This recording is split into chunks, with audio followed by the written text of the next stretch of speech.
માતાજી મિત્રો, સ્વાગત છે આજના નવા વિડીયોમાં। આજે તારીખ છે 9/9/2025 ના રોજ બનાસકાંઠા જિલ્લામાં વરસાદી માહોલ જામ્યો હતો અને કેટલાક વિસ્તારમાં ધોમધમાટ વરસાદ પડ્યો હતો। એટલે બનાસકાંઠા જિલ્લાના જીવાદોરી સમાન ગણાતા દાંતીવાડા ડેમ ઉપર એક નજર કરીએ તો હાલમાં દાંતીવાડા ડેમમાં પાણીની આવક 5209 ક્યુસેક પાણીની આવક છે।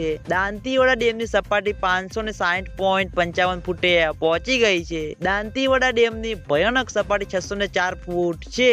દાંતીવાડા ડેમ 79.63% ભરાઈ ગયો છે। મિત્રો, હજુ પણ આગામી દિવસોમાં હવામાન વિભાગની આગાહી છે એટલે દાંતીવાડા ડેમના ઉપરલા ભાગમાં માઉન્ટ આબુ, આબુ રોડ, અંબાજી, દાંતા ત્યાં આગળ વરસાદ પડશે તો દાંતીવાડા ડેમમાં પાણીની આવકમાં વધારો જોવા મળશે અને તેના અંગે દાંતીવાડા ડેમ પણ ઝડપથી ભરાતો જોવા મળશે। તો મિત્રો, આ હતા આજના બનાસકાંઠા જિલ્લાના જીવાદોરી સમાન ગણાતા દાંતીવાડા ડેમના તાજા અને લાઈવ સમાચાર। તમે બધા અમારી ચેનલ ઉપર નવા હોય તો સૌથી પહેલા વિડીયોને લાઈક કરી દેજો, કોમેન્ટ કરી દેજો અને ચેનલને સબસ્ક્રાઇબ પણ કરી દેજો। તો મિત્રો, જય માતાજી।